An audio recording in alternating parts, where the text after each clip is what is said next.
You're listening to the We Are Libertarians Podcast Network. Find all of our shows at wearelibertarians.com. You're listening to the We Are Libertarians Network. Learn more at wearelibertarians.com.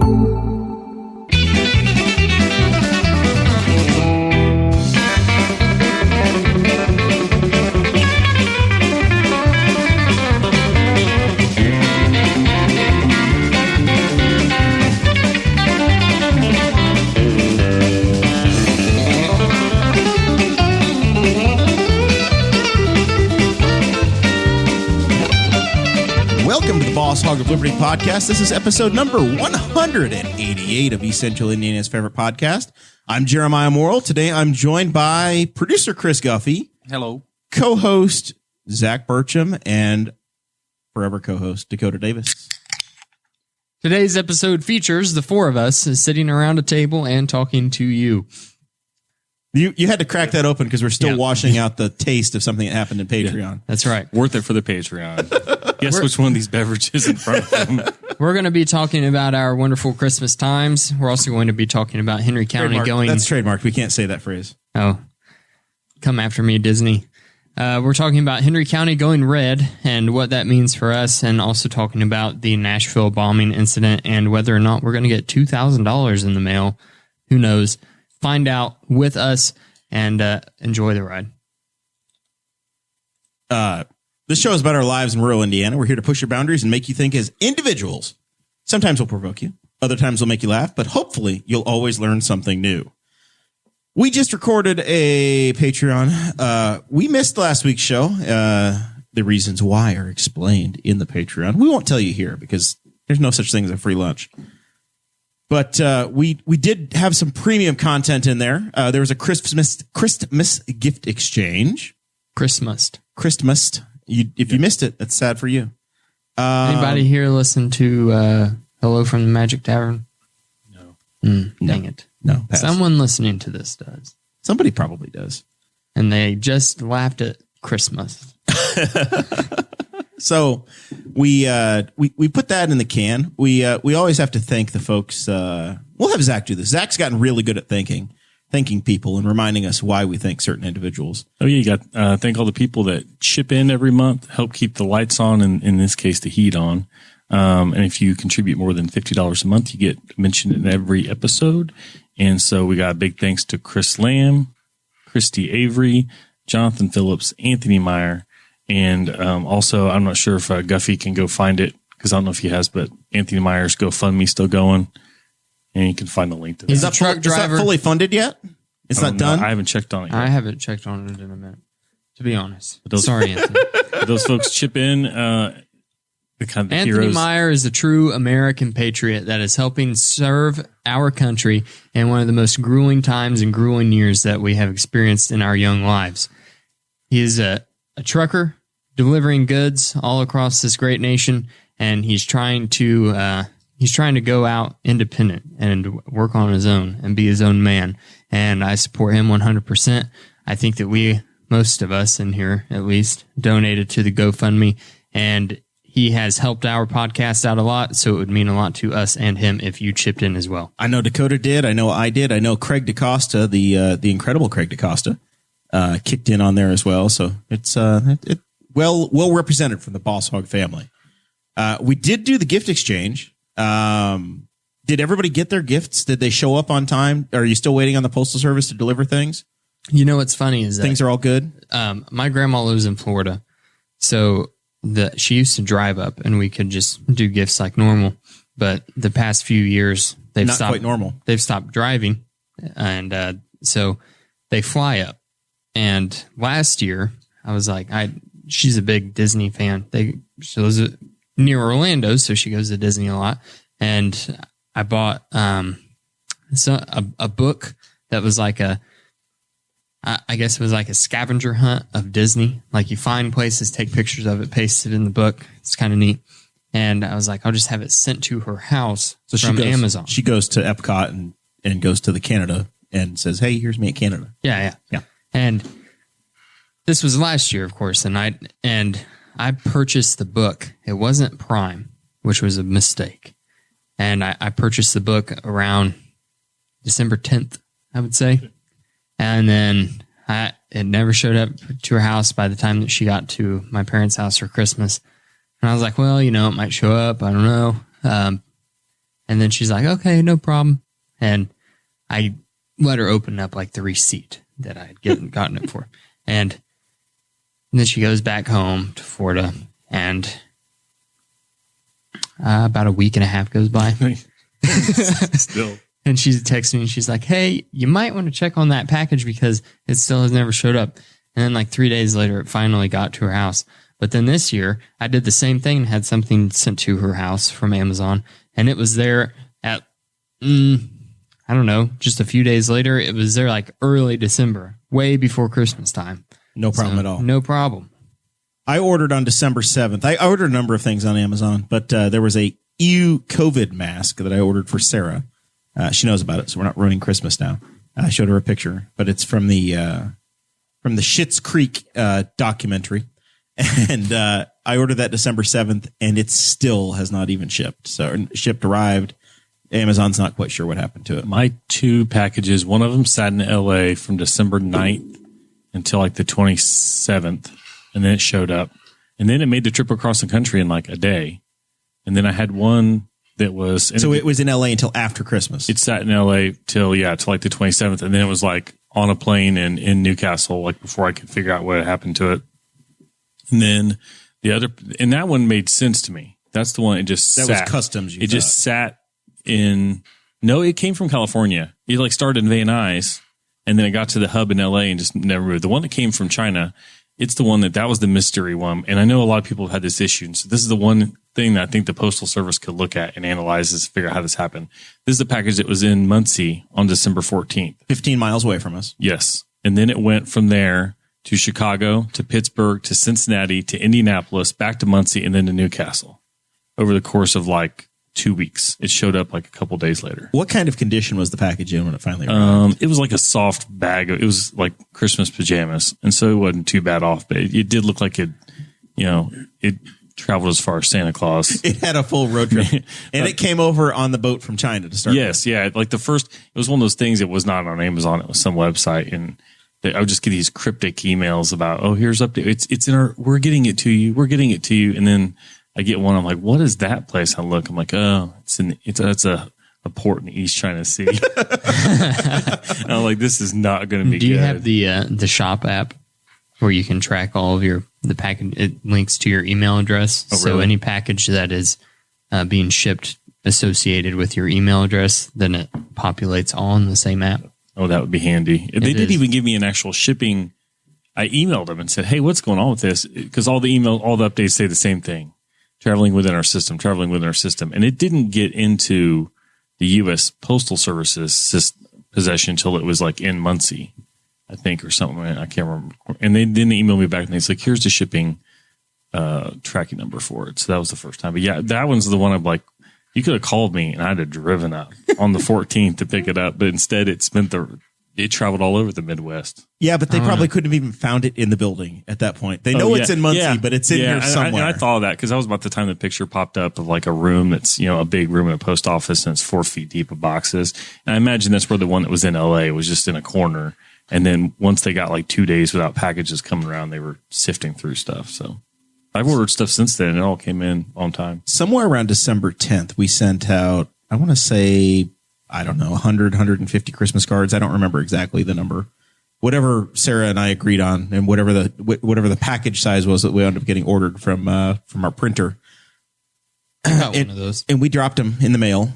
And over the last 4 days, we've had 3 of them finally come back with bad addresses.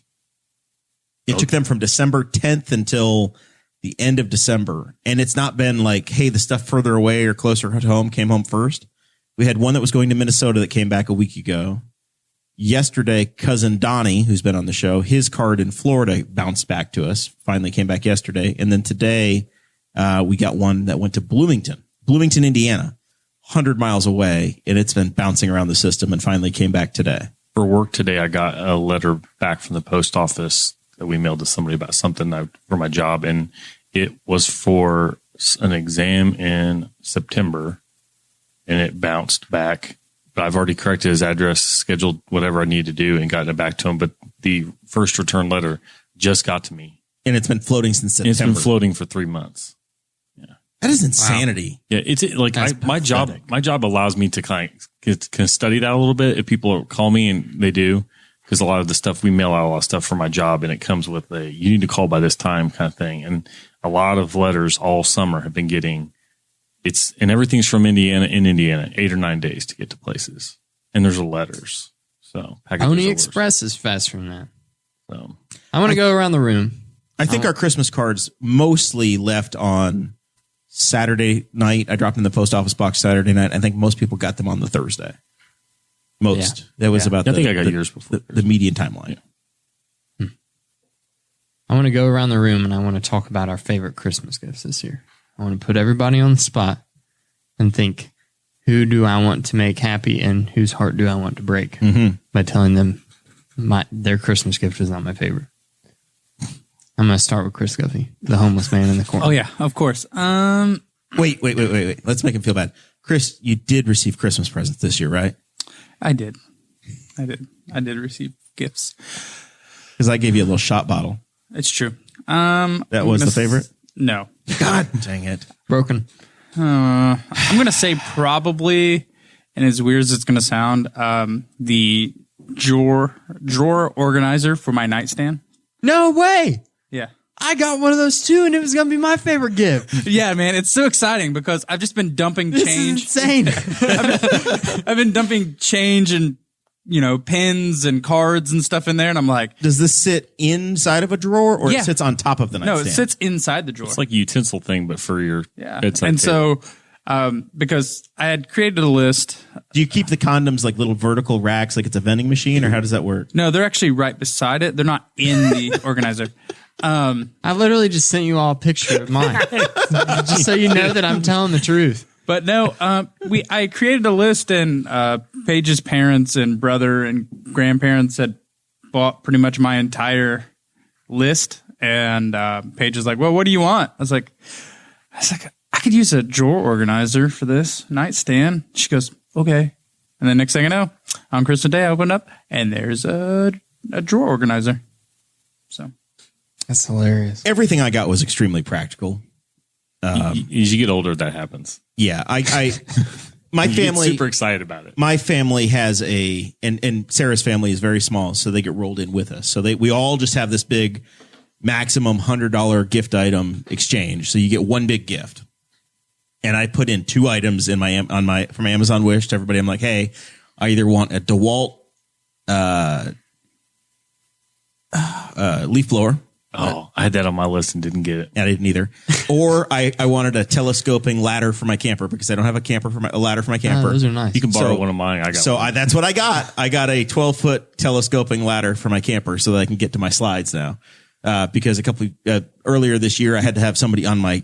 These are all camper list items. That's why we both had them on our list. Is like I've got a DeWalt drill. Yep. And so I want the leaf blower, and I need the ladder to get up on the slide because it's exactly. I can't speak to the power of the DeWalt, but my dad has got a Milwaukee electric leaf blower, and that thing is very impressive. At some point, I will be getting it. I just don't know I don't know when it'll happen, but it'd be really nice to have. I've carried around an electric one that I have to have the hose or the cord. And at some point, we're going to age out on that thing. So the electric leaf blower is perfect for the camper, I think. So yeah, that was good. And then I've been left stranded twice in the last month on the side of the road in the dark. So I got you got a AAA membership. I got some tactical flashlights so I can do my own repairs and not have to use my flashlight. Did you take mine and Cade's advice while we were talking about it in the group chat? I don't even about which brand of flashlight to buy. No, these are gifts. You don't get to decide what brand you can put it on the Amazon wish list. These were unsolicited. These were stocking stuffer kinds of things. One of those where everybody got, all the men in the family got one in the stocking kind of a deal. So both my parents and my wife's parents stuffed the stockings with some flashlights. So each of my vehicles got one. So once again, entirely practical. And then of course I got my amazing, incredible, phenomenal, holds nearly an entire pot of coffee, Dainty Daisy Boss Hog of Liberty tumbler. You've drinking before the day is halfway. That I could fill I generally, and obviously it's only been 3 days now, but I fill this in the morning before I go to work, fill it up, and then it's gone before lunch, and then I have 1 or 2 full loads of water in it by the end of the day. I will say that the lids are taking some adaptation. That's that lid. Tatum, my niece, was on the show last week, and she's 7 months old. And I looked about like Tatum trying to learn how to use this cup the first day. You tried to flip because it up at first? I slid it open, but then there's a straw hole on the back that you have to lift so that there's air coming in. So when you tip it back and you got a full cup of coffee, it's just a vacuum and it won't come out and won't go anywhere. So you look like a 6-month-old trying to learn how to use a cup for the first time. So that was me on Christmas morning trying to drink out of it. She had a customer one time that said, hey, the lid you gave me is broken. And Audrey's like, and this was like 4 days after they picked it up. Okay. And she's like, that's weird. I ain't responsible for your broken lid, she's bitch. Like, that's weird that they would, reach out 4 days afterwards. And she's like, but whatever. Maybe they just gave it, maybe they bought it for someone. They just gave it to him. And she's like, I have a couple extra of those cups. I can give you one of the lids off of it. And if you want to meet me in town. And the lady's like, yeah, absolutely. So they meet at Walmart. Audrey gets the cup back, and they had very obviously tried to flip up that thing and just snapped it. Yeah. I have no idea like how hard they had to have pried on that little thing. They look at a screwdriver or a pocket knife. Yeah. Crazy. Yeah, I don't know. I'm not that stupid. You'd have to snap it because it's sealed inside. You can also get there's also another lid for these that you can. You could just take a generic standard lid. Right? There's a screw-on type that they make that they sell too. She made me this one, but this is my old coffee cup. It's the actual Yeti, and then she also gave me a hydro flask one. It's like a workout bottle. Well, it's very nice. I've used the straw a couple of times. I wasn't sure about the straw, how that was going to work. I've probably already lost it in my house, the straw, but as a coffee tumbler, they're excellent. I would lose it as well. Yeah, I'm doing my best, but there's no guarantees. I'm honestly doing really good to hang on to headphones like for more than 6 months at a time. So if I can keep that straw for a month, that's going to be a new world record. Zach, your favorite gift was binoculars, I heard. Yeah, I got my 4-year-old gave me some binoculars he didn't want anymore, and I don't think they would go out wide enough for my face to fit my face. But your kids aren't into the I'm going to give you a coupon for things around the house phase yet. No, they got me because my sister-in-law took them out, and I got a grilling basket for my kid. Whoever they were very adamant about getting that, so I'll put that to use. They will not eat anything that will be prepped in it because they don't eat anything like that. Well, not yet. Not yet. Well, the 7-year-old's like super picky, just pizza, burgers, and spaghetti. About all he eats. He's a big fan of pizzas. I know that. His favorite thing was, and it was a regifting for my wife, but she's like, oh, he needs one more thing in his stocking, is we just gave him a $15 gift card to Little Caesars, and he was super excited. I mean, that made his day. That's awesome. That's hilarious. Jackson got most of his Christmas presents from Audrey and I early because one of them you can't contain yourselves. Yeah, we're children. Rookies. Oh, my wife's militant about it. Like if you find it, she'll just take it back. We would buy things and we would be like, and he'd be sitting there with all of his old toys and we'd be like, let's get him this new one. What am I got a Google the Home hub, it's like a little mini TV. Yep, we got one of those in the kitchen. Yeah, and that's where ours is. And my kids didn't know about it for about 3 days. And now if she could be angry at being pestered, she would be angry at being pestered because they'll just be sitting there bugging it, just asking it questions, just over and over again. Like, can we go ask Google a question? Can we go ask leave Google alone? She wants a break. And it's like... And one's figured out he can watch Blippi videos on it, and the other one's asking for pictures of butts, which is going to turn into a discussion at some point. Yeah, they love that thing. Guffey knows the answer. What's my favorite thing to ask Google? I don't know. Okay, Google, is Kobe still dead? Oh, yeah. Or, okay, Google, is Andretti still dead? Which Andretti? Oh, literally just leave John alone. in front of Kobe I think he's Bryant. dead, right?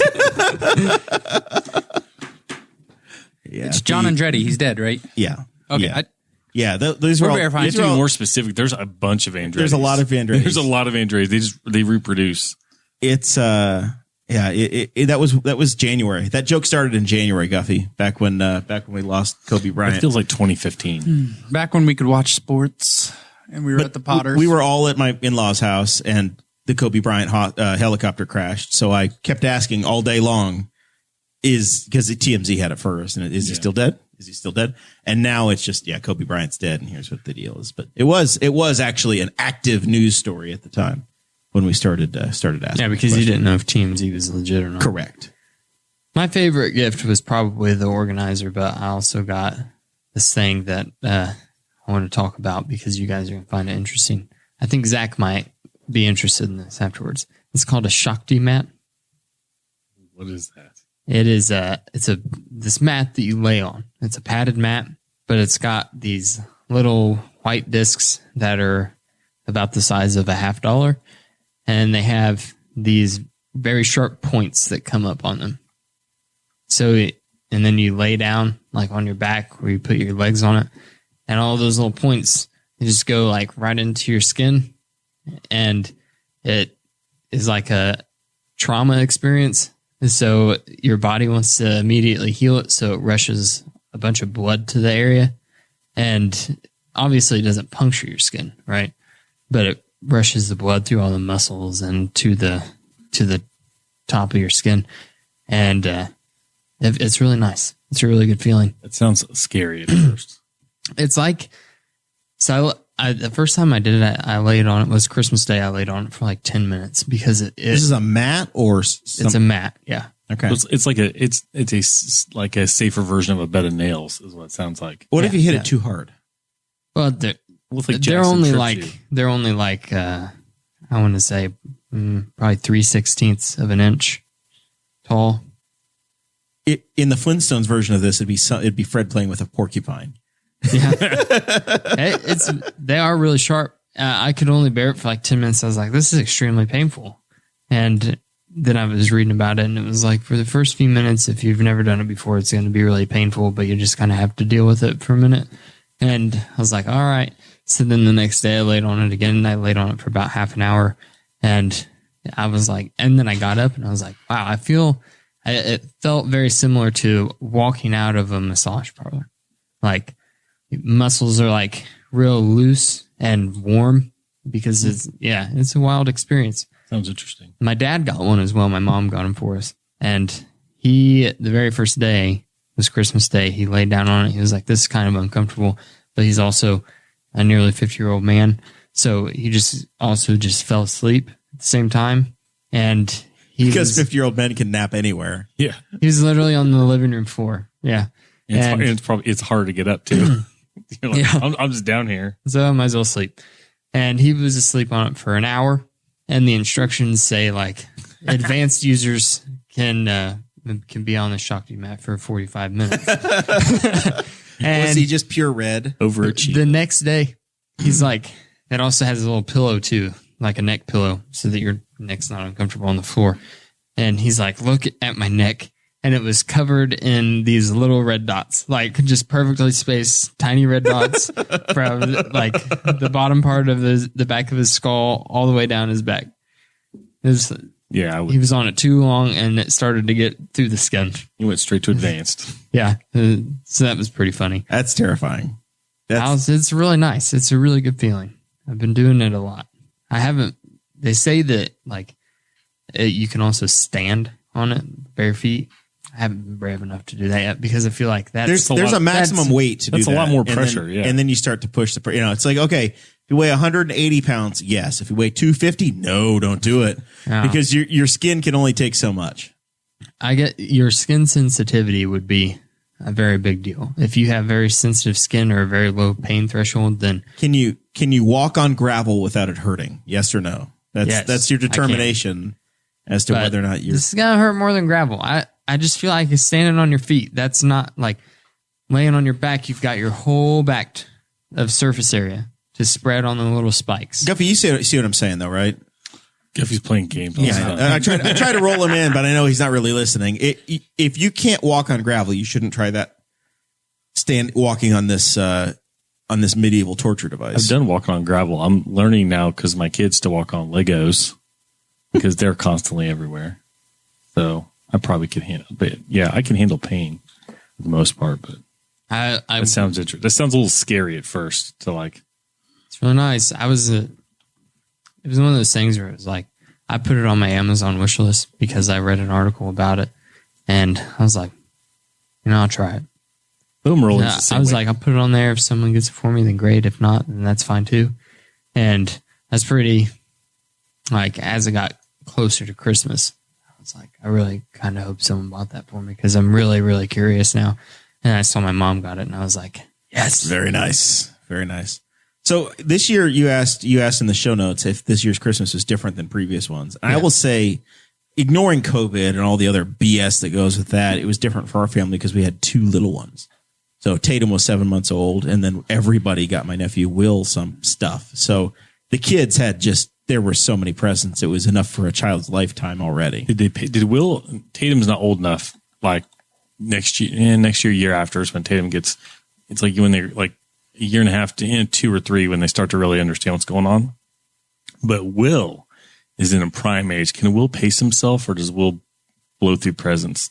He was pacing himself. I got a picture where they piled them all up on him, and he had about 7 of them on his lap at one time.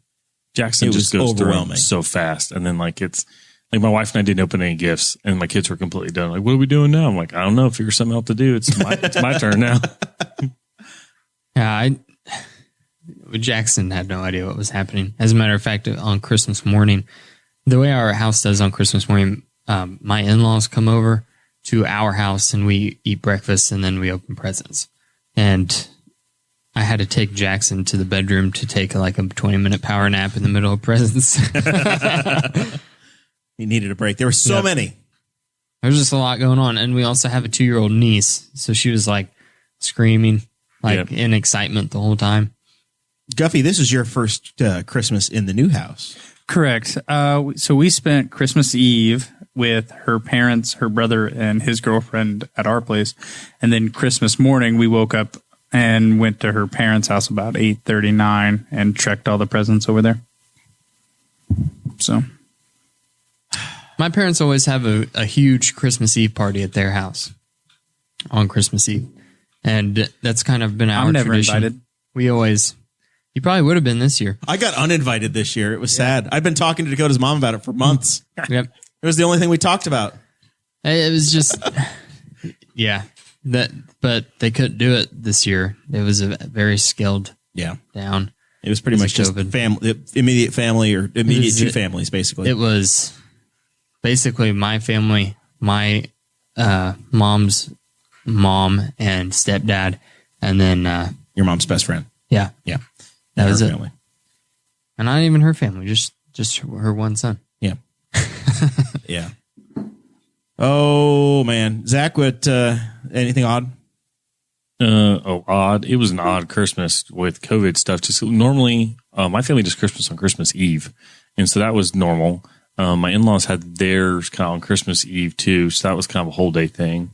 Christmas Day normally is, I think, 4 functions for us normally stacked up.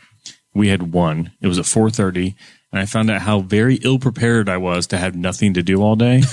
Didn't have any food in the house because normally we're just going to pitch in. Didn't have any food in the house, so I think I grilled burgers for lunch, and then we bought a frozen pizza for Owen for dinner at the drugstore because we just didn't have anything. And he doesn't eat any like hors d'oeuvre type stuff that was available at the one function we went to, so that was weird.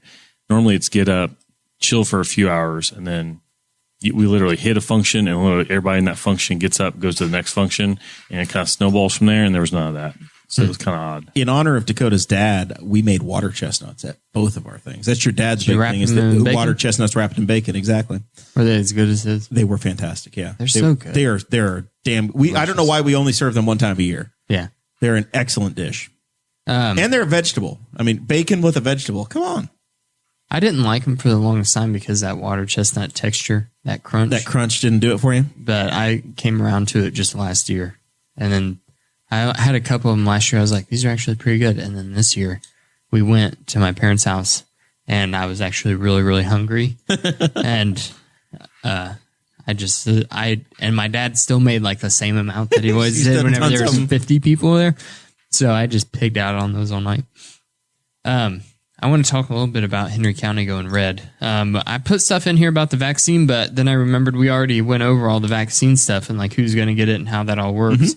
But there is a little bit of an update. Rush County had a shipment of vaccines that all the healthcare workers in Rush County and Henry County could go get. Mason got his. Mason got his, even though First responder Mason. He was supposed to be part of a trial. He had volunteered and they never called him. Yep. But being as far as the state of Indiana is concerned, he is a licensed practicing medical professional. So he got invited and got to the front of the line, and he got his round one. So he was the Boss Hog test case, and he seems to be doing fine. So based upon that, I feel like I'll jump in line when they deem me eligible. Heck yeah. Fauci keeps moving the goalpost for what we consider herd immunity. Before it was considered like 40% of the population would be enough to get us to herd immunity. I think it's up to like 60% now, he's saying. So that's a new development. 71,000 Hoosiers have received the first of the vaccines now. That is not nearly 60%. 71,000 of about 3.5 million, and you're only halfway. There was a story out of California today that said that some medical professional tested positive after having one round of the vaccine, which is not a surprise because you have to take both of them to actually get your immunity from it. Yeah, it's like 3 weeks between the two? Yeah, it's 3 weeks between the two. So the very first folks that got theirs in Indiana, I think January 7th or January 10th, that's when their next round is scheduled. So once you get to that point, then those folks are actually going to be what you consider to be good to go. So I don't know. Henry County did turn red. It's in the middle of the biggest basketball tournament the county hosts every year. The Hoosier Classic. I was shocked to hear they were doing it. And I saw the news come out, and I'm like, what's this do to the Classic? And then 2 minutes later, Aaron Dickin, who was invited to the show but chose to spend his evening with his family instead, sent over a picture of a bunch of people at the Hoosier Classic right now in the world's largest basketball high school arena. With largest a number and finest. Yes, the largest, finest, refurbished by our friend Stephen Vitito recently. But yeah, there were still a bunch of people in there. Apparently the new rules don't take effect until tomorrow. Yeah. I got a one call from the superintendent because my kids are in school, and it said that as of tomorrow, I don't know how it affects the tournament, but any home sporting events are immediate family only starting tomorrow. But yeah, I saw the picture from the Classic too. I was like, well, for the most part, you kind of looked off in the ends and you're like, oh, it's pretty quiet. And then there's like a section behind a bench that's just like, looks like a student section. You're like, looks pretty regular. Yeah, it looks pretty regular right there. I was like, well, whatever they're doing. I'm like, well, I'm not there. But I didn't zoom in to see if how the mask usage was. I didn't either, did I? I didn't. I was like, look. Poor. Who was it? I'm just going to go ahead and call. I had somebody, people traveling around. I know Mark Brim had been out of state, but I had somebody post on their Facebook. They're like, oh, it's amazing. They were in Tennessee and they were at a self-serve barbecue buffet and there wasn't a mask in sight. There's a guy standing next to him over the buffet. I'm like, well, everybody's doing things a little differently. Yeah, but the Dakotas are also like the highest cases per capita in the United States right now. This was in Tennessee where the buffet was. Yeah, that's impressive to do it like in a state like the Dakotas where you think everybody's pretty spread out for the most part. Well, I mean, it doesn't mean that people aren't near each other, right? Yeah. Like I've been to one of the biggest cities in South Dakota is Rapid City, and that's about like going to Muncie, right? I mean, their biggest cities are that size, South Bend or Muncie size. That's about as big as they get. But then you get into towns where there's sounds 40 so nice. People. That sounds so nice. Yeah, except when you get on a plane, you can go to two cities. You're flying with us today? Are you going to Minneapolis or Denver? Because that's all we do. That's the only place you can go from here. You're at one end of a fork in the hub. You're going to a hub. You're not going anywhere else. There will be no Rapid City to Indianapolis direct flights. That's all right. Just keep a car in both places. You're 10 hours from everywhere, buddy. Yeah. So, and the number... Lee's Chicken, this is basically the big thing that's happened with this. Lee's Chicken is back to just drive-through only. So is Temptations. I believe Temptations made an announcement. I've never been to Temptations, though, so it's not as heartbreaking to me as Lee's. What? How have you They're not been only to open at lunchtime. You can't have lunch. I don't get a lunch hour, man. I don't get a lunch break. Nobody believes That was illegal. I have no scheduled lunch breaks. Well, they didn't schedule you for Christmas night, but you went to that, so I think you can have an unscheduled lunch break. Yeah. That's just the way of the road. Just Anthony Meyer knows. Just just park somewhere, put your food, and get up in the bucket and take the bucket up to the We're top. supposed to I'm not eat- coming down until I'm done. We're supposed to eat in between job assignments. So like it's basically I have to bring my lunch, technically, and in between going from one job to another, I eat lunch in my vehicle. Yeah. Got a live report from City Councilman Mike Guffey, who's at the world's largest and finest field house. He says Shenandoah is trailing by 9 in the second quarter at the Hoosier Hoosier Harvest. What is it called? Hoosier Classic? Just the Hoosier. I just always knew it as the Hoosier Hall of Heartland Fame. Classic. I just always call it the Hall of Fame Classic. Hall of Fame, yeah, Hoosier Hall of Fame, brought I to you have no by idea. Big Machine Records. Hand sanitizer. Yeah, they could totally get a Big Machine sponsorship this year because it's hand sanitizer. All right. I also want to talk about, we're going to shift directions here. Everybody put their serious faces on. The Nashville suicide bomber that happened on Christmas Day detonated a bomb inside of a recreational vehicle in downtown Nashville. That was wild. So Guffey, I tried to look this up to figure out exactly where this was. Yes. You and I spent a significant amount of time at Old Red in Nashville. I believe I spent more time there, but yes. Yes. It's not a competition. I'm saying a significant amount of time. It's true. That was the last place we ended up. And that was at 9th and Broadway. Mm-hmm. I'm sorry, 3rd and Broadway. The bomb went off at 2nd, in between 2nd and Broadway and 2nd and whatever the next street to the over to the side is. One street off of Broadway. So it was basically in that same city block is what got just whacked. I after leaving Old Reds, I might have walked down that road. I know I know As the I very was first looking night we for were an there. Uber.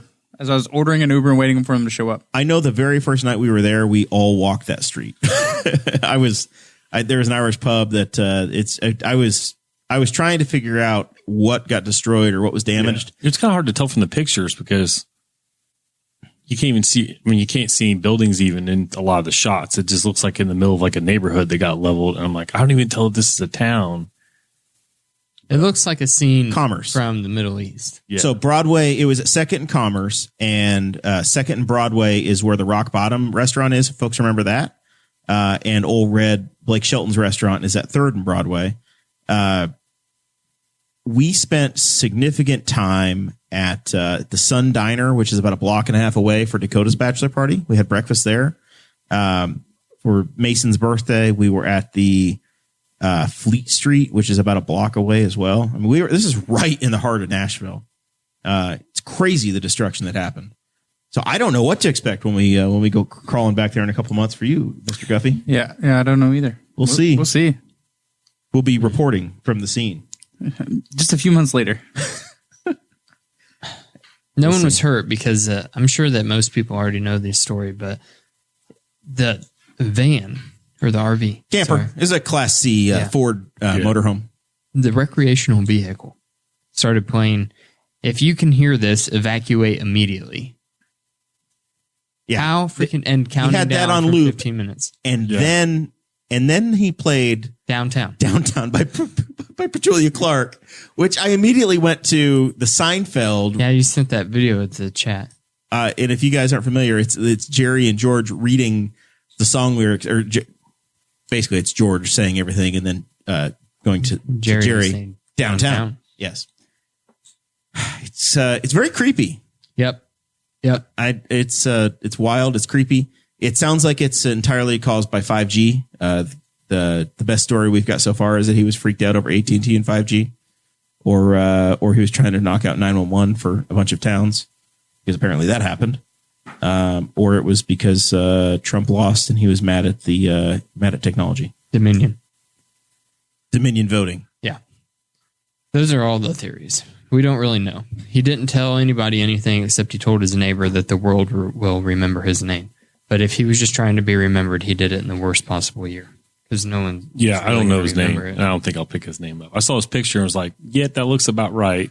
And then I was kind of like, yep. And you saw the pictures of the RV, and then because I've got a also camper. In 2019, it's important to note, more than a year ago, the police were called to his house with his ex-girlfriend was asking the police to take away his guns and told them he is building bombs. In his defense, he didn't use a gun. In the RV. It's true. Because they took him away. There's a domestic violence dispute. You can't have any firearms if you I would love to know. have domestic violence. Because I charges. saw that. Because I think she even said he's building bombs in the RV. Yeah. And there's a picture of it in his backyard. They said that they looked through the fence, they saw the RV, they didn't have a warrant, so they didn't go back there. But my thought is like, you have enough evidence to confiscate his weapons because of her word. Why can't you try to obtain a search warrant because she's gone? There's bombs back there. He's trying to blow things up. And you're like, just looks like an old camper. So nobody believes anything that's ever no official story. It's immediately all BS. Nobody cares. And yesterday, one of the many conspiracies that was floated, the internet research sleuths get on the case, and they say they take the Google Street View picture of the apartment with the camper there, and then they take the picture that was released from the Nashville Police Department just before when it was parked and before it blew up. And somebody said, well, look, this is different about it. There's this black thing on the side in the one, but it's not in the other. So it's a deep fake switch or whatever. And this didn't happen. And the black thing that was different, Zach, is that most campers, many campers, not all, mine doesn't have it, but my previous one did, had a vent for the stove. Yep. And there's a little lip on it, and it sticks out about 3 or 4 inches. And if you're in daylight, when the Google Street View photo was taken, it casts a big old shadow, so it looks black in the picture. So they got this black splotch. But then you look at the same side of the camper in the streetlight photo in the dark, there's no shadow. So it looks completely different. So to the untrained internet sleuth eye, campers have been switched. Conspiracy theories abound. That's funny. Jeez. The conspiracy theories were amazing. They're instantaneous. And like even I'm in a bunch of RV forums or groups on Facebook, and they're like, well, it was obviously he stole it from somebody. Well, that didn't turn out to be true. And then then there's something about AT&T got a contract to audit Dominion's. I'm like, when would we have a cell phone company being auditing anything, or a telecommunications company? I don't understand why they would do that. And then who owned the building or didn't own the building or was a former. It was amazing. Everybody's always worried about their thing. So in the RV community, they're like, oh my God, what if they don't let me take my camper downtown anymore? Yeah, some guys like, I'm like, I'm gonna be honest with you. I'm like, I own an RV, and if I walk downtown Indy and there's just like an 85 Class C, that's suspicious, because the whole idea of having a camper is to not have it in the middle of town. Like if I see a tour bus, different.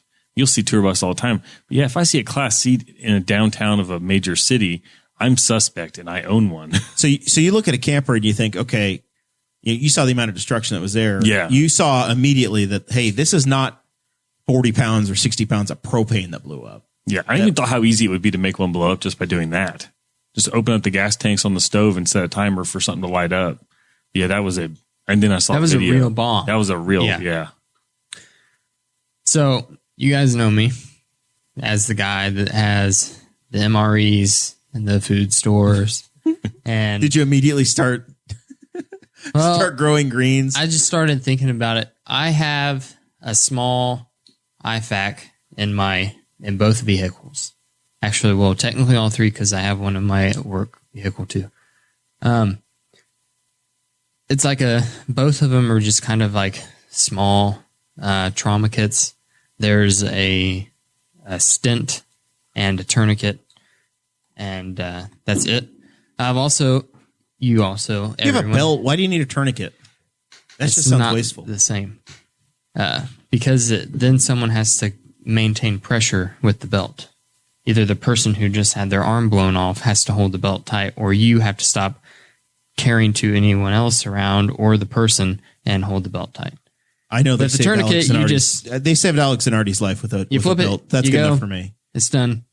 You also know, if you've been listening to the show, that I have been going through the emergency medical responder.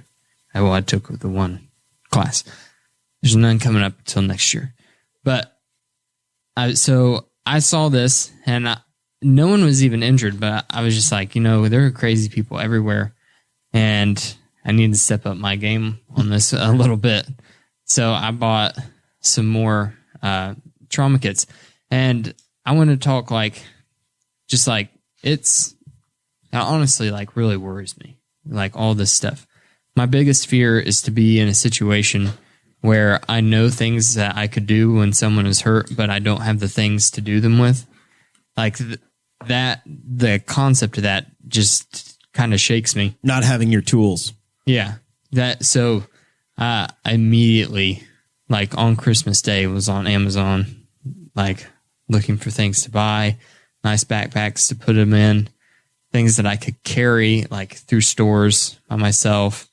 And yeah, so I got all that coming. But are you going to draw suspicion based on your level of preparedness? I don't think so, because anytime that I'm in this is what my thinking was.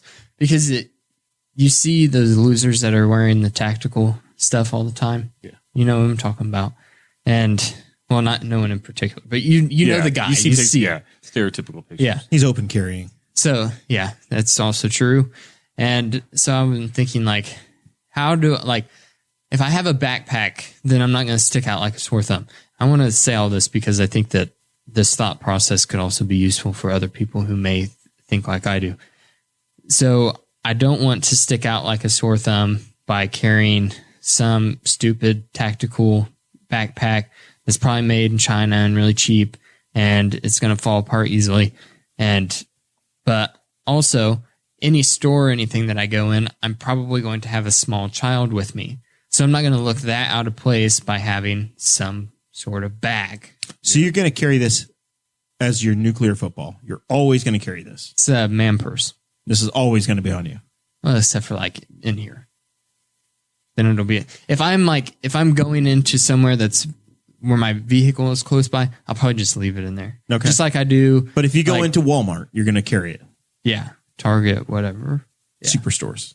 Yeah. You go walking. Or if I go into park, a nice restaurant, I probably won't. You're going to go walking through the park. You're going to take it. Oh, yeah.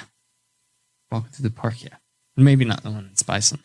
Well, probably, yeah. This is the thought about it. The odds of you actually needing it in your lifetime to me seem. But see, that's also kind of what I wanted to talk about with regards to it. So I'm thinking of all the trauma things that I would need.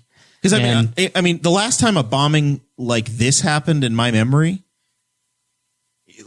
similar to this in the United States, that wasn't, that was domestic terrorism, is Tim McVeigh in 1994 in Oklahoma City. Yeah, that's you're not. It happened all the time in the 90s in Ireland. Sure, car bombs. Sure, if you watch Jack Ryan movies, absolutely, it happened all the time. It's not like I've got this bag that's specific, this will only come in handy if there's a bomb that goes off.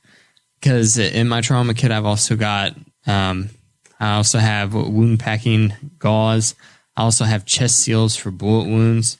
So if we're talking any kind of shooting incidents, anytime that I have to, if I have to draw a firearm in self-defense, then I can also administer first aid to the person that I drew it on. If any mass shooting events, crazy people in movie theaters, all those things. But also, you can't just walk around with a pack that never gets used, because then even if you're dedicated, a year's time, you've got this bag on you all the time and it's never been opened. You think why am I still carrying this? So it also needs to have things that are practical and useful in everyday life situations, so that you have a reason, I need to grab the backpack. So he's got the craziest you have salt and pepper shakers ever. In there? No salt and pepper shakers. No. A flask? I have a life straw, water purification straw. But that you're not going to use that every day. I like it. What everyday item is going to be in there? I was thinking medicinal packs, because you can also buy those. Everything I'm talking about, you can buy as a specific backpack that looks like a tactical backpack on its own.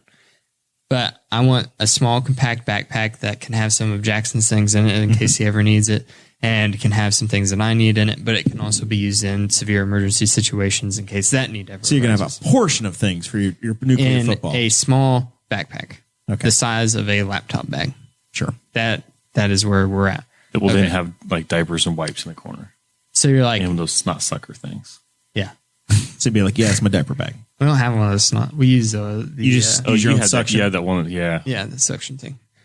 What's that called? I saw my sister using that, and it was very weird to me. Where you're sucking on it's like you shove one end in the kid, and you suck on another end of it, and then you're hoping that they don't connect together. there's a filter. I don't care. There's a sponge filter, so nothing can come up the tube. No, I don't believe it. It works 1.5 million times better than the little bulbs that they give you at the hospital.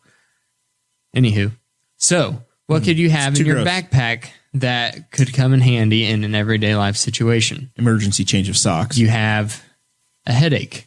What do you take for a headache? Ibuprofen. I don't never take. I take You have nothing. packs of ibuprofen. Ibuprofen, emergency. You have That's what I live on. Tylenol, or there's someone that maybe someone close to you nearby. You're sitting in a restaurant. Someone's complaining of chest pains. You need aspirin. You need to have packs of aspirin in your bag. You got gummy bears. You're for out. your sugar. You're out. You just had a giant steak dinner, but now you're walking around the stores in the mall, and you ate something really spicy. So now you have heartburn. So you have antacids. You're gonna have some in the Beano. pack. You're gonna carry some Beano in case you're gonna. I Have don't know some- what I this don't know. walking in the mall You know. thing is. That doesn't exist I saw a music anymore. video today, and they were in a mall. I'm like, you know what? I bet she didn't have to shut this time's mall gone down past. for this video. I bet she just walked into a regular In the mall. last 2 years, I've been You to get- a mall once, and it was with Dakota and Chris when we were killing time before the movie theater, looking for the bar in the mall that doesn't exist anymore. There's all kinds of practical things that you can stick in your bag that you'll need pretty often. Like thinking things that like that your mom had in her purse when you were growing up. That was like, I need this, Mom. Do you have it? And you're like, and they're always had it in their purse. And now you've got a backpack. Yeah. And Okay. It also has a little power bank in it that you can charge your phone. One last thing I want to talk about that's a last minute addition to the show notes. $2,000. $2,000 or $600. What are we gonna get? Whoa. You got it already? We forgot something. What? Dakota, in your bag, do you carry Twisted Tea? Until the ATF starts regulating it. High capacity Twisted Tea. Co-host Kate That's right. Koger shared a video where they mixed it with the Dave Matthews Band song, and it doesn't get old. It repeats the strike about 15 times, and it never gets old.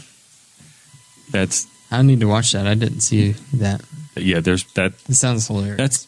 That guy should be getting a check with commas in it. How amazing is it that dude was able to pop a 16-ounce can on another man's nose, and it didn't even faze the guy. He just stumbled backwards a couple of inches. I think that's the problem. Is I think the can took the impact. I think he must have hit him like right in the side, so it crushed sideways. As opposed to if he'd have gone in it like lengthwise, I was bet thinking that like- would have hurt. I was Would have thinking knocked like his this. ass out. Yeah, I think that's the way Yeah. it looked like it hit, and it just kind of crumpled.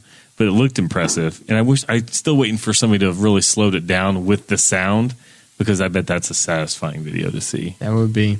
Christy Avery's in the chat. She says $600 is pending in her account. I've been checking my First Financial Bank account all day. I've got nothing. So have I. I've got nothing. Yeah, I haven't gotten anything either. I'll check mine again, but I don't think I'm assuming it's going to come in the morning. Like if it's not there by 8 o'clock, I'm not even worried about it. I don't think it's coming that day. I wasn't counting on like the last thing I That's a heard meme. before That's not my actual thing. before it had I gotten. didn't You think should read Dakota. the- I didn't think Dakota was at Wells Fargo. I was very confused. Oh, okay, yeah. There's $600, and then there's is that a repeat of that one? Pornhub. Yeah. Pornhub $600. Said they made it $300. $600 this time. Yeah. It's a classic. That makes sense. Running the classics. It'll probably be Playing the $600, but the $2,000 is, if nothing else, it's been hilarious to watch that. That the minute that got thrown out, and it got thrown out, and you're like, well, the whole hunting up with this is within one party, so it'll be political, but whatever. But once that number got thrown out, it was dumb. So, Trump took the Democrats' position. He sat through the entire process, having his Treasury Secretary negotiate for 3 months. He didn't With sit Pelosi. through the process. He had essentially a he liaison. didn't speak. He sat to the side and didn't talk. Yeah. He had his agent in the negotiation was the Treasury Secretary. who cut a deal with Nancy Pelosi. They got it through the House, and then it got through the Senate, $600. Then Trump gets it to his desk and says, "This is bullshit. I'm not signing it.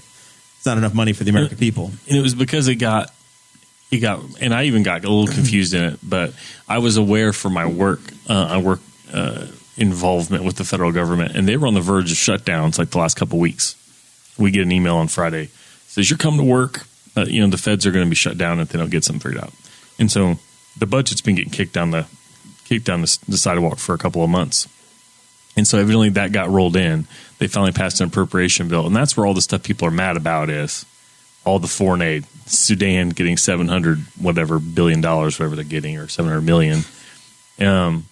That had nothing to do with it. There was a separate bill, but everybody's mad about it. And it's fun. It's fun. It's good that everybody's mad about it because they've been doing that for as long as we know. Mm-hmm.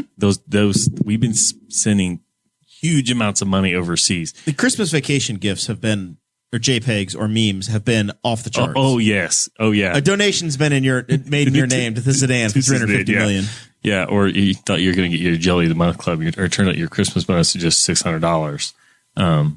But yeah, once that $2,000 got thrown out there, and you see that all these foreign countries are getting huge sums of money, everybody's like, "I want the 2 G's," and you can't what's an explanation for why people don't? I actually have heard that some people would really knock them out of whack to get that much money in one time, because it would be a significant, like for me, it would be a several months worth of pay for my whole family to get at once. But because if it's $2,000 a kid plus you and your wife, that's potentially $8,000 dropping in. And if you're like a lot of people, then in a month and a half or 2 months, I'm getting my tax check, I'm getting my tax refund, which I set up to get a tax refund.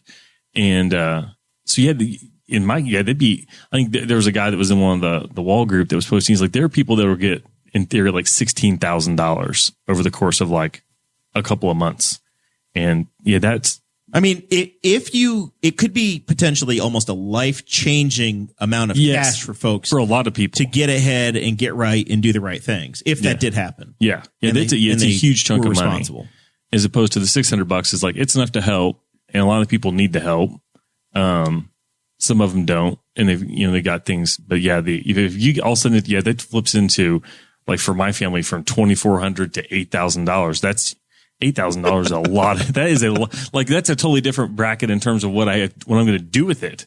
Like if somebody says you're going to get this much, you get this much. Okay. I have this, you bump up to $8,000. I don't think anybody's going to stop and be like, okay, I need to actually think about what I'm doing with this, as opposed to $600 isn't changing anybody's life. Whatever you do with it, you're probably going to be in the same situation you were in a couple months anyway. Yep, exactly. I guess it's all a matter of how you work your plan or what you're doing. Yeah. I mean, I know, generally the next $1,000 that comes in, where it's going, the next $5,000 that comes in, I know what to do with it. So whether it's 1,000 or 4,000 for my household, it's the same. We've got a plan. It's just, it's just a matter of what's going to happen. So I know I need a generator for the, 2 reasons. One, I need one for the camping I do and the Indy 500 and some other things where I need to be self-sufficient and have a generator. Yeah. But 2, in these troubling times of pandemic and ice storms, I can't flush my toilets without electricity now. So I actually legitimately need some sort of backup electricity now that I have a government required grinder pump in my yard. So, I guess that's what we're going to have to do. Dakota, what are you going to do with $6,000 or whatever the heck that's going to be for your house if this comes through? I'd get $4,000. I would get the $2,000 for Jackson with my tax refund, since he wasn't filed on last year's taxes. Well, you'll get it. I mean, it's just a matter of later. It might be 6 weeks from now instead. I'm going to build a garage with him. You're going to build a garage. You're going to get locally sourced timber? Mm-mm. That'll probably come from somewhere in New Zealand. It's going to be Menards. Yeah. No, Home Depot, they keep all their 2x4s indoors. In the side. I guess if it's building a garage, it doesn't matter. Probably from Gilman's. Sure. Yeah. Shorter drive. You say don't have that to now. go to Anderson. Guffey, Greenfield. somebody drops $4,000 on your house. What are you doing? Is it going to be different than your 1,200?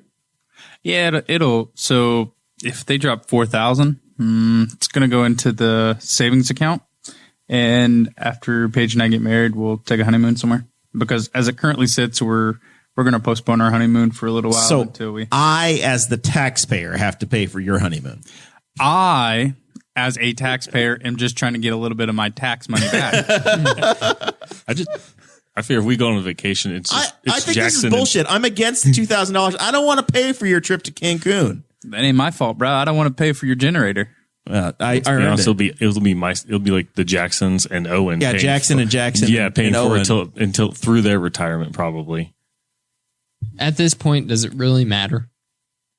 Rex Bell even said this week, he's It's like, never going away. let's just go as much as we can and see if we can break the government. Let's just see if we can push the other way and just break it. Maybe that's how we get out of this mess. What was the stat that I saw a Spangle post that 23% of the money currently in circulation has been created in the last year or two? It's insane. It's insane. Yeah. Speaking of that, you know what you all should invest in? Cryptocurrency. I have Norwegian Cruise Litecoin, Line stock. I have Litecoin. I have Dogecoin. I have Bitcoin. Do you guys not remember the I have way Doge, the world broke Bitcoin. in 2000 from the tech stocks?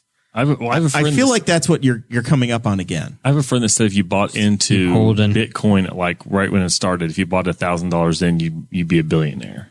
Oh, you absolutely would. So when Bitcoin originally came out, it was 3 Bitcoin for every penny. Yep. And then so for $1, you got 300 Bitcoin. And then now it's about ready to crush $29,000 Per Bitcoin. per Bitcoin. So whenever So that 1 penny back when it first started is now approximately worth almost $90,000. When I was an apprentice in Muncie, there was a guy who was very stock market savvy and was reading things, and it was 2015, so 5 years ago. And Bitcoin started to get a little bit of name recognition to it, and in the financial world. And he's telling me one day, he's like, "Hey man, you heard anything about Bitcoin?" And I was like, "Why? What is it?" He's like, "It's this. It's called a cryptocurrency, and basically you can use it to purchase things totally anonymously." And I was like, "Oh, that seems weird." He's like, "But it's kind of like a stock because it's going to appreciate and grow. So the more Bitcoins you own now, they will be worth more money in a few years' time." And I was like, "Whatever, man. I'm a second-year apprentice. I make $13 an hour. I'm not buying any Bitcoins." Well, he did back then. And let's see, this was in 2015. Let's go to my 5-year chart. It's like $400. He roughly bought in at $400. He could buy 1 Bitcoin for $400. I don't know how much he spent, but yeah, he would have gained $28,000 if he had just bought 1 at this point. The question will be, is it stable in growth, or eventually can it collapse? Of course, it can collapse. They can all move. There's only a certain number of Bitcoin out. But they're constantly printing them, right? As you data mine, as you mine, There's only a Bitcoin, certain amount you're still in the creating blockchain. more. Right. There will never be more actually created. They have to there's be, only a certain amount in the they blockchain. have to be found. Isn't that kind of in the the way it was supposed to be with blockchain. money? Correct. So We're supposed to be running what off keeps of them- the resource of gold. What keeps them from changing the rules? Even gold is not fine Because the blockchain is basically crowdsourcing. So you have basically the entire network of millions of people that are invested in Bitcoin are going to make sure that no one messes with the system and creates more from scratch. That's what you think today. If you That's buy, what the theory is. if you going through buy what gold, it's supposed to be. if you buy gold, what the gold standard, right? That's what everybody wants to be on. If you go buy gold, you don't get your physical gold. You get a ledger that says you have gold. You get a treasury note that says this is how much gold. And they literally make an adjustment on the computer and they create more gold because you're having your gold stored, and they get paid for storing your gold by creating more gold. There's more gold traded than actually exists in the world, Yes. right? It's a fiat currency as well. It's all widgets. It's all whatever the hell value you decide you're going to put on something is what it is. And whether you decide you're going to own currency, you're going to earn dollars, you're going to own stocks, you're going to own mutual funds, a treasury bond. It's all what somebody will sell it for. Yeah. Yep. If somebody's willing to trade it. So I look at it and I say, okay, great. I've had so many people in the last 6 months hold up their phone and say, look, I have $4,400 in Bitcoin. Yay. Okay. All right. Yeah. I guess. You can sell it off though. This is what I have in my 401k. It's the same thing. Like it's the same damn, it's whatever. If you're looking at it as a long-term investment and you're trying to grow year over year over year, you're going to be just fine. If you look at it and you say, I'm going to get rich quick because I bought $4,000 of this stuff. The interesting thing to see is that the government's eventually going to find a way to get in on that. Correct. And I bet the goal would be to, are already doing it. Yeah. But I mean, to find a way to like tax it, monitor what people's accounts are and stuff. Like they're going to find a way to get in on that. And then, it sounds awesome right now, but eventually if the government doesn't like, no government likes everybody to have anything that's that awesome that they're not making money on. So people. Since May, my initial purchase of Bitcoin has gone up 166%. Sure. That's awesome. What mine says. So how many Bitcoins do you own? I own 0.004 Bitcoin. Yeah. Okay. All right. In the meantime, I bought like 3 shares of an oil company in Canada for 37 cents a share. I've got some energy stock that I've had so long that it still comes to my dad as a custodian for me. I mean, at this point, it's doubled over how many years it's been around that I had to have been an adult. My Robinhood account, only 36% of my portfolio is invested in cryptocurrency. In your Robinhood account, it's now. About a month ago, this isn't like my 401k or nothing. This is just something. About a month ago, I bought not serious Baytex energy stock, and it's at 70 cents now. I think I bought it for 34 cents a share. So whatever. I bought a different energy stock. I think I bought Suncor. Stock Talk with the Boss Hog of Liberty. It's all arbitrary. I think it's comical. You do whatever you want. I don't care. I think it's a hobby, just like FanDuel is, right? I've made $1,000 on FanDuel this year. And I have literally made nothing on my Suncor oil stock.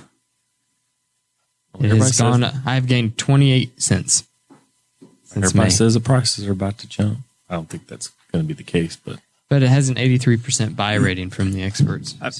So Jared, you sent that photo yesterday of your FanDuel. Yes. And I was like, oh, I wonder what mine is. And I look at my FanDuel, and I realize I don't bet that much on FanDuel. And I'm like, all right. So I go over and I look at my DraftKings. The bet amount is significantly higher than what my FanDuel was. Okay. Almost like quadruple. Okay. I just realized I think DraftKings is better than FanDuel. Because you've had more success? I believe so. Yeah, well, there's no comment there on the winnings, though. Just how much you betted. Yeah. How much you bet? I think, I think between the two, I'm like 1,000 or something like that. I can tell you. Ready for final thoughts, boys? Sure. I had plans at 8:30. Oh, yeah, you had to be somewhere, don't you? Well, I mean, you scheduled plans on podcast night. That's not my fault. I feel like we should go another hour or two, honestly. Yeah, I'm about $1,000. But I think I've bet almost 10,000 for the year. Producer Chris, what you got for us? Final thoughts. Are you serious? How much money? $10,000. I'm at almost like 10,000. He should be a race car owner. Gambler. Or a restaurant owner, because that's what they say. Like, the best way to make $1 million as a race car owner, spend 10. Where's your? That's literally that's the margins he's working. Yours is Jeremiah's is like 1-0 less than yours. What do you mean? I've bet 2,500. Maybe is that what it says? No. You've bet 1,400. I bet 1,400. You're about a 1-to-1, and your winnings are at 2,400. Yeah, I bet almost. So I'm 1,000 to the good. So yeah. Almost 8,000 on DraftKings, and then almost 3,000 on FanDuel. That's a money laundering operation, Guffey. That's what you've done. So that is insane, Chris. $10,000. I know. I was just like, that is a life changing amount of money. Well, we know where his check's going to go. I told my boss this today on my final thoughts. I told my boss today. I said, you know what? If I could consistently make $500 a week on gambling, I would tell you I quit. He goes, would you really? I was like, yeah, I'm out of here. If I can continuously make $500 a week, I'm done. I am done. That's $24,000 a year. That sounds risky. It doesn't add up that well. I don't care. I'm done. I am done. You're going to go pro gambler for 24,000 grand with no insurance, no 401k, no vacation time. I'm about to get married. What are you talking about? No vacation time. It's all vacation time. It's all vacation You're time. constantly working. It's a job then. He's going to be the Dan it's fun. Bilzerian of you just need a trust fund dad. So I'm just saying. But All right. Well, all thanks I for joining us. When can we put you down for joining us again? Will we see you next week? Does Zach have to ask for Thursday night off now? So at should home, probably do that. I just made a standing reservation. Yeah. You should have a standing reservation. I should be here next week. I don't foresee that I have anything in the future, but I don't know. All right. This is a commitment. Co-host Zach. Yeah, you're committed to us just like Mason did yesterday at lunch. We had lunch with Mason. Yeah, I'll be there for sure. There's a chair for me. Yeah, I said there'll be a chair for you. Chair's There's an right empty there. chair. Mason's not here. And what did he decide to do, Guffey? Go hunting in Brown County. But that's tomorrow. Yeah, tomorrow morning. Tomorrow morning. Mason, the guy that will drive to Chicago and back in a day just for fun. He visited us at Sarv Hollow and then drove home. Right. The same night and left after dark. He can't hang out here for 2 extra hours. Yeah. We're not bitter. It's just that he hasn't been on the show in this, 5 months. All right, Zachary. I think I was trying to give last week. I was going to give a shout out to a couple people, like local groups in town. And I just forgot her last name. But Brenda works for the city, kind of the liaison with the North Pole, like the kids. Grider? Yeah, Brenda Grider. The little packets that the kids got from the North Pole were kind of awesome. And I know that there's a lot of hard work that got done to get those done. The food service people are still handing out lunches and breakfast for kids. They're working on their break to do that, and those are quite handy. My kids love them. So thanks to those people and anybody that helped, put up Christmas lights and made downtown look nice. For Christmas, it was nice, but yeah, a lot of people were hustling to make the holidays cool. Like my kids got glasses in their little packets that are like legit like magic. Because when you watch Christmas lights, it makes either snowflakes or a Santa head show up over any Christmas lights you see. And then they're like 3D glasses, but they got a bunch of cool stuff. Personalized letter from Santa. So thanks to all the people that put all that effort out. Dakota, what you got, man? My final thoughts are always be prepared. You never know what can happen. And also, I had a great Christmas, and it was a good time. Good first Christmas with a child. They get better as they get more and more into it. I can see that. Get more right. When they know what's happening. Yeah. I do appreciate Zach joining us again. He's incredible on the Newcastle Knowledge. Yesterday there was a Maserati on the road in front of the Casey's General Yeah, Store. I can tell you where they work. I sent it to Zach, and he knew the car and where it sits. It had actually come the up. full story. That was bizarre. It had come up 20 minutes before in a different group text where a friend was in Carmel, a place you'd expect to see a Maserati. And I'm like, oh yeah, there's one of those in Newcastle. I'm like, it was a white one. And then in a chat with the guy who brought it up, but in a different chat, Jeremiah's like, look at this Maserati. I'm like, that's the one I was just telling Jeremy about. I'm like, I can tell you where that person works because I've seen it parked there before. So yeah. Between running and I saw that one doing an errand one day. I usually, if it's a notable car, I see it once. I know where they live, and if I see them driving it, I know who drives it. You've seen them all. Special thanks from me to the Henry County Hospital. Our family has visited them a number of times in the last month or so. Helped us out, taking good care of some family members, and it's been very appreciated. So under extreme conditions for them, you pretty much just right now, if you have somebody going to the hospital, you pretty much drop them off at the door of the ER, pin a 20 to their shirt, and say good luck, and then you just hope because you can't go in, you can't check on them.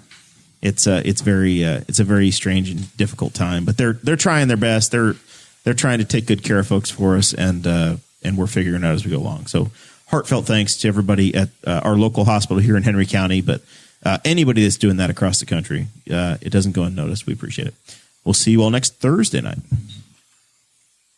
Thank you for listening to the Boss Hog of Liberty, which is part of the We Are Libertarians Network. I am Chris Spangle, and I'm the founder of this network, and I invite you to listen to all of our shows, which you can find at WeareLibertarians.com or by searching for these in your podcatcher. The flagship show is the We Are Libertarians podcast, where we apply libertarian principles to current events. The Brian Nichols Show is a conversation amongst Republicans, Democrats, Libertarians, Independents, as they talk about what is happening in the news. News, and we have many other podcasts like The Chris Spangle Show, Upward, The Cost, Raw Audio Politics, Miranda's World, and Tad Talk, which is quite a ride. So check all of these out. Go to wearelibertarians.com and you can check out all of our great podcasts. Thanks for listening. Thank you for listening to the We Are Libertarians Network. Get our other shows at wearelibertarians.com.